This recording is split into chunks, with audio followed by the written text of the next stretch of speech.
창세기 49장. 야곱이 자기 아들들을 불러 말했습니다. 이리로 오너라. 너에게 앞으로 무슨 일이 일어날지 말해주마. 야곱의 아들들아 와서 들어라. 너희 아버지 이스라엘의 말에 귀를 기울여라. 르우벤아 너는 내 맏아들이다. 너는 나의 힘이고 내 능력의 첫 열매이다. 너는 가장 높고 가장 힘이 세다. 하지만 너는 물처럼 제멋대로라. 앞으로 으뜸이 되지 못할 것이다. 네가 네 아버지의 침대에 올라가 그 침대를 더럽혔기 때문이다. 시몬과 레위는 형제다. 그들은 칼을 휘둘러 거친 일을 했다.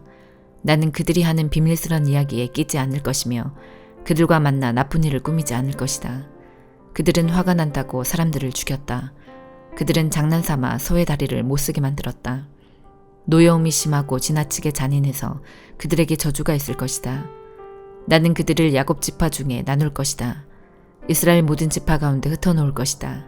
유다야, 네 형제들이 너를 찬양할 것이다. 너는 원수들의 목을 움켜쥘 것이다. 네 형제들이 네 앞에 절을 할 것이다.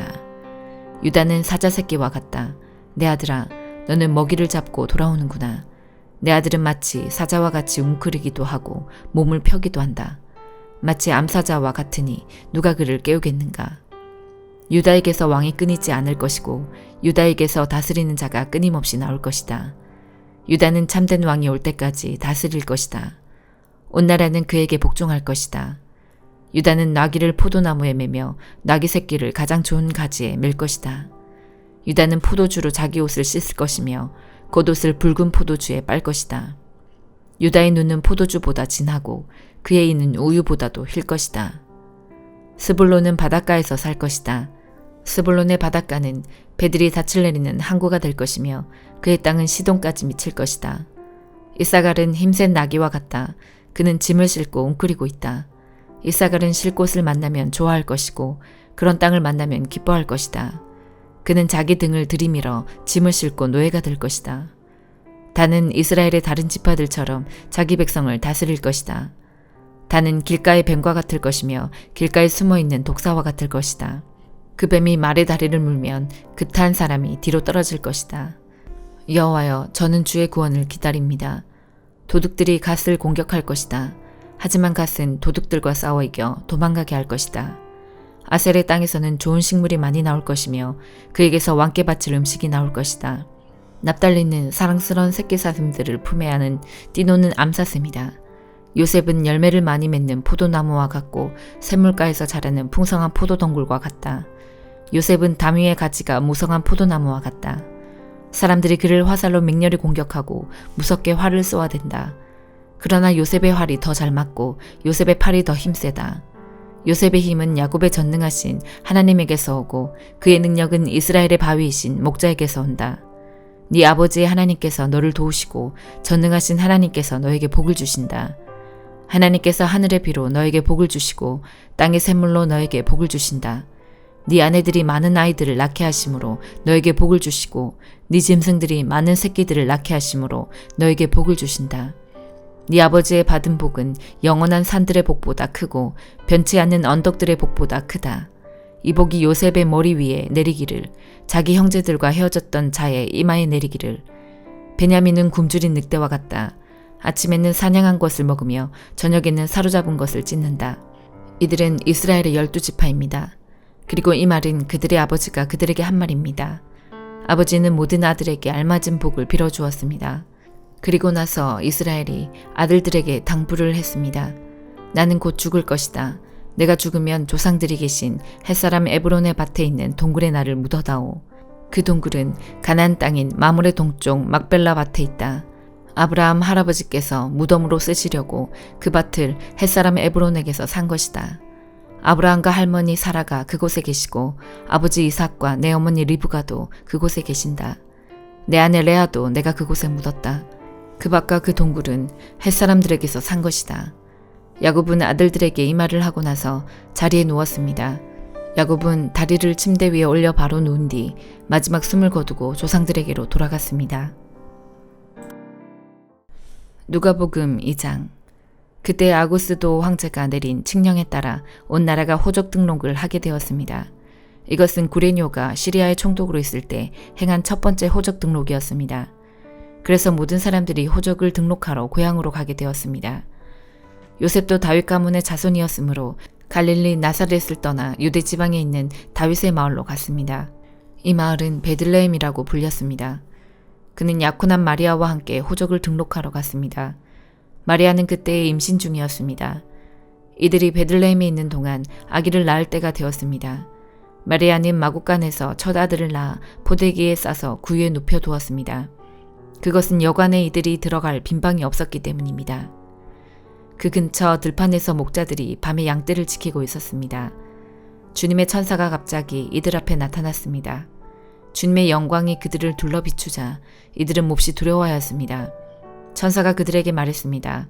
두려워 마라. 보아라. 모든 백성을 위한 큰 기쁨의 소식을 가지고 왔다. 오늘 다윗의 마을에 너희를 위하여 구세주께서 태어나셨다. 그는 곧 그리스도 주님이시다. 포대기에 쌓여 구유에 누워있는 아기를 볼 것인데 이것이 너희에게 주는 증거이다. 갑자기 그 천사와 함께 많은 하늘 군대가 나타나 하나님을 찬양하였습니다. 높은 곳에서는 하나님께 영광, 땅에서는 하나님께서 기뻐하시는 사람들에게 평화. 천사들이 목자들에게서 떠나 하늘로 사라지자 목자들이 서로 말했습니다. 베들레헴으로 어서 가서 주께서 우리에게 알려주신 일이 일어났는지 확인합시다. 이들은 서둘러 가서 마리아와 요셉 그리고 구유에 누인 아기를 보았습니다. 목자들이 확인하고 이 아이에 대하여 자기들이 들은 것을 그들에게 이야기해 주었습니다. 목자들의 말을 듣고 사람들은 모두 놀랐습니다. 그러나 마리아는 이 모든 말을 마음속에 소중히 간직하였습니다. 목자들은 돌아가면서 천사들이 일러준 대로 자기들이 듣고 보았으므로 하나님께 영광을 돌리고 찬양을 드렸습니다. 태어난 지 8일째 되는 날에 아기는 할례를 받았고 그 이름을 예수라고 하였습니다. 이 이름은 아기가 뱃속에 있을 때에 천사가 일러준 것이었습니다. 모세의 율법에 따라 정결 예식을 치르는 때가 되었습니다. 마리아와 요셉은 예수님을 하나님께 드리려고 예루살렘으로 데리고 올라갔습니다. 이것은 주님의 율법에 다음과 같이 기록되어 있기 때문입니다. 첫 번째 태어나는 모든 남자아이는 하나님께 거룩한 자로 불릴 것이다. 또 마리아와 요셉은 비둘기 2마리나 어린 집 비둘기 2마리를 드려야 한다고 기록된 하나님의 율법에 따라 희생제물을 바치려고 예루살렘에 올라간 것입니다. 예루살렘에 시므온이라는 한 사람이 있었습니다. 이 사람은 의롭고 경건한 사람으로서 하나님께서 이스라엘을 위로하실 때를 기다리고 있었습니다. 성령께서 이 사람과 함께 하셨습니다. 성령께서 시므온에게 주 그리스도를 보기 전에는 결코 죽지 않을 것이라는 계시를 주셨습니다. 시므온은 성령으로 충만해져서 성전으로 왔습니다. 마침 마리아와 요셉이 율법의 규정대로 행하기 위해 어린 예수님을 성전으로 데리고 왔습니다. 시므온이 아이를 팔에 안고 하나님께 찬양하였습니다. 주님, 이제 주님의 종을 주님의 말씀대로 평화롭게 떠날 수 있게 하셨습니다. 제 눈으로 주님의 구원하심을 보았습니다. 주님께서 이 구원을 모든 백성들 앞에 마련해 주셨습니다. 이는 이방 사람들에게는 계시의 빛이며 주님의 백성 이스라엘에게는 영광입니다. 예수님의 아버지와 어머니는 시므온이 예수님에 대하여 말하는 것을 듣고 매우 놀랐습니다. 시므온은 그들을 축복하고 아이의 어머니 마리아에게 말했습니다. 이 아이는 이스라엘의 많은 사람들을 넘어지게도 하고 일어서게도 할 것입니다. 또한 사람들의 비난을 받는 표적이 될 것입니다. 이 일 때문에 많은 사람들의 마음에 있는 생각이 드러날 것입니다. 그러나 당신의 마음은 칼로 쪼개듯이 아플 것입니다. 또 여자 예언자가 있었습니다. 이 사람은 아셀 지파의 바누엘의 딸인 안나였습니다. 그녀는 나이가 많았습니다. 결혼하고 7년 동안을 남편과 살았는데 그 후로 과부가 되어 84세가 되었습니다. 그동안 한 번도 성전을 떠나지 않고 밤낮으로 금식과 기도를 하여 하나님을 섬겼습니다. 바로 그때 그녀가 와서 하나님께 감사를 드리고 예루살렘의 구원을 기다리는 사람들에게 이 아이에 대해 이야기하였습니다. 아이는 주님의 율법에 따라 모든 일을 다 마치고 갈릴리에 있는 고향 나사렛으로 돌아왔습니다. 아이는 점점 자라고 튼튼해졌으며 지혜도 많아졌습니다. 하나님의 은혜가 아이와 함께 하였습니다. 해마다 6월절이 되면 예수님의 부모는 예루살렘으로 올라갔습니다. 예수님이 12살이 되었을 때에도 6월절 관습을 따라 예루살렘으로 올라갔습니다. 6월절이 끝나고 집으로 돌아오는데 소년 예수님은 예루살렘에 남아 있었습니다. 하지만 부모들은 이 사실을 몰랐습니다. 단지 그들은 예수님이 일행들 속에 있을 것으로만 생각하고 있었습니다.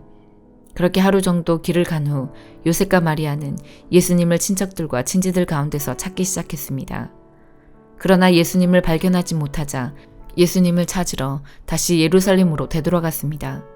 3일 뒤에 그들은 성전에서 예수님을 발견하였습니다. 예수님은 성전에서 율법학자들 사이에 앉아서 듣기도 하고 묻기도 하면서 계셨습니다. 그의 이야기를 듣는 모든 사람들이 예수님의 슬기와 대답에 놀라워했습니다. 예수님의 부모도 그를 보고는 매우 놀랐습니다. 어머니가 말했습니다. 아들아, 왜 이렇게 하였느냐? 네 아버지와 내가 걱정하며 너를 찾아다녔다. 그때 예수님께서 대답했습니다. 왜 저를 찾으셨습니까? 제가 아버지 집에 있어야 할 것을 모르셨습니까? 그러나 그들은 예수님이 하신 말씀을 이해하지 못했습니다. 예수님은 부모와 함께 나사렛으로 내려갔습니다. 그리고 부모에게 순종하였습니다. 마리아는 이 모든 일들을 마음속에 간직해 두었습니다. 예수님은 지혜와 키가 더욱 자랐고 하나님과 사람들로부터 사랑을 받았습니다. 욥기 15장. 그러자 대만 사람 엘리바스가 이렇게 대답했습니다. 지혜로운 사람이 어찌하여 쓸데없는 소리나 늘어놓고 자기 배를 허풍으로 채우는가? 어째서 그런 소용없는 이야기, 유익하지 못한 말만 늘어놓는가? 이제 하나님이 두렵지 않고 그분을 경외하는 마음도 없어졌는가? 자네 죄가 말할 것을 입에 길러 주어 간사한 말만 하게 하는군. 자네를 죄인이라 말하는 것은 내가 아니라 자네 입술이네. 자네 입이 그렇게 말하는군. 자네가 맨 처음 세상에 태어났는가? 자네가 삶보다 먼저 있었다는 말은 아니겠지. 자네는 하나님의 회의에 참석해 본 일이 있나? 자네만 지혜롭다고 생각하나? 우리는 모르고 자네만 아는 것이 무엇인가? 우리가 알지 못하는 사실을 자네는 깨닫기라도 했단 말인가? 우리 중에는 머리가 희끗희끗한 자도 있고 자네 아버지보다 나이가 많은 자도 있다네. 하나님의 위로도 자네한테는 의미가 없을 테고 조용히 타일러도 소용이 없겠지. 진정하게나 자네 눈은 분노로 가득하네.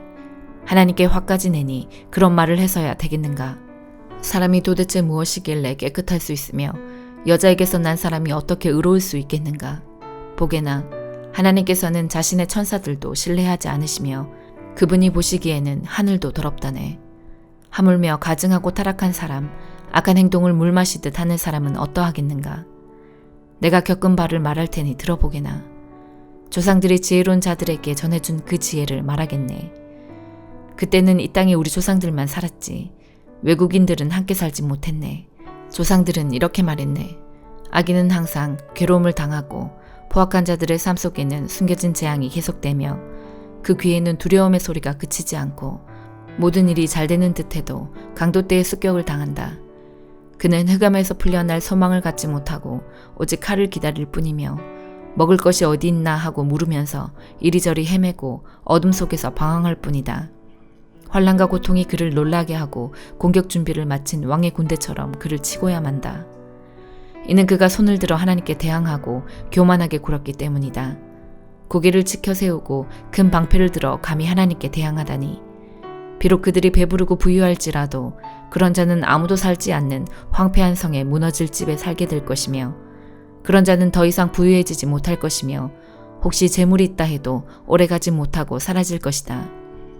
그들은 흑암에서 벗어나지 못하고 불꽃이 그들을 태우며 그분의 숨결이 그가 가진 모든 것을 없애버린다. 가치가 없는 것을 믿는 자들아, 스스로 속이지 마라. 아무것도 얻지 못할 것이다. 그는 인생의 절정기가 오기도 전에 끝이 나고 가지가 피기도 전에 멸망하리라. 그는 마치 포도가 익기 전에 떨어지듯 올리브 나무 꽃이 덧없이 떨어지듯 그렇게 되리라. 악한 자는 자손을 얻지 못하고 뇌물을 좋아하는 사람의 집은 불에 타버릴 것이다. 그런 자들은 남에게 해를 끼칠 생각만 하고 거짓만 만들어낸다. 고린도전서 3장. 성도 여러분, 이전에 나는 성령에 속한 사람에게 말하듯이 여러분에게 할 수가 없어서 세상에 속한 사람을 대하듯, 다시 말해서 그리스도 안에서 어린아이를 대하듯 말할 수밖에 없었습니다. 그때 나는 여러분에게 단단한 음식이 아니라 우유를 먹였습니다. 여러분이 단단한 음식을 먹을 준비가 전혀 되어 있지 않았기 때문인데 지금도 여전히 받을 준비가 되어 있지 않습니다. 여러분은 아직도 세상에 속해 있습니다. 시기와 다툼이 여러분 안에 있으니 이것이 바로 세상에 속한 것이고 세상 사람들처럼 행동하는 것이 아닙니까? 어떤 사람이 나는 바울파다라고 말하자 다른 사람은 나는 아볼로파다라고 말하고 있으니 세상에 속한 사람이 아니면 무엇이겠습니까? 도대체 아볼로가 무엇이고 바울이 무엇입니까? 나나 아볼로나 여러분을 믿도록 하고 주님께서 각 사람에게 할 일을 맡기셔서 일하는 일꾼에 불과합니다. 나는 씨앗을 심었고 아볼로는 물을 주었으나 자라게 하시는 분은 하나님이십니다. 그러므로 심는 사람이나 물을 주는 사람은 아무것도 아니지만 자라게 하시는 분인 하나님은 중요합니다. 심는 사람과 물 주는 사람은 하나의 목적 때문에 일을 합니다. 각 사람은 자기가 한 수고만큼 보수를 받을 것입니다. 우리는 하나님의 동력자요. 여러분은 하나님의 밭이며 하나님의 건물입니다. 나는 하나님께서 내게 주신 은혜대로 유능한 건축가처럼 기초를 놓았습니다. 하지만 다른 사람들은 그 위에 건물을 세우고 있습니다. 그러나 각 사람은 이 기초 위에 어떻게 건물을 세워야 할지 주의해야 합니다. 아무도 이미 놓여있는 기초 외에 다른 기초를 놓을 수 없습니다. 왜냐하면 그 기초는 예수 그리스도이시기 때문입니다. 어떤 사람이 이 기초 위에 금이나 은이나 보석이나 또는 나무나 풀이나 집 등을 이용하여 건물을 세울 것인데 각 사람이 일한 성과가 드러나게 될 것입니다. 그날은 불로 나타나기 때문에 일한 것이 밝히 드러날 것입니다. 그래서 그 불이 각 사람의 한 일을 검증할 것입니다.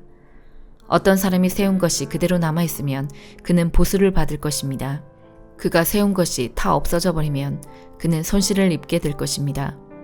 그러나 그 사람 자신은 마치 불을 거쳐서 살아온 것 같은 구원을 받을 것입니다. 여러분은 자신들이 하나님의 성전인 것과 하나님의 성령께서 여러분 안에 계신다는 사실을 알지 못합니까? 누구든지 하나님의 성전을 멸하면 하나님께서 그 사람을 멸하실 것입니다. 그것은 하나님의 성전은 거룩하며 여러분 자신이 바로 그 성전이기 때문입니다. 자신을 속이지 마십시오. 여러분 중에 어떤 사람이 이 세상의 표준에 따라 자신이 지혜 있는 사람이라는 생각이 들거든 진정 지혜 있는 자가 되기 위해서 어리석은 사람이 되십시오. 이 세상의 지혜는 하나님께서 보시기에 어리석은 것입니다. 그것은 성경에 하나님께서 지혜 있는 자들을 자기 꾀에 빠지게 하신다고 기록되어 있으며 또한 주님께서는 지혜 있는 사람들의 생각이 헛되다는 것을 아신다고 기록되어 있기 때문입니다. 그러므로 아무도 사람과 관련하여 자랑하지 마십시오. 모든 것이 여러분의 것입니다. 바울이나 아볼로나 게바나 세상이나 생명이나 죽음이나 현재일이나 장래일이나 할 것 없이 모든 것이 다 여러분의 것입니다. 그리고 여러분은 그리스도의 것이며 그리스도는 하나님의 것입니다. 아멘.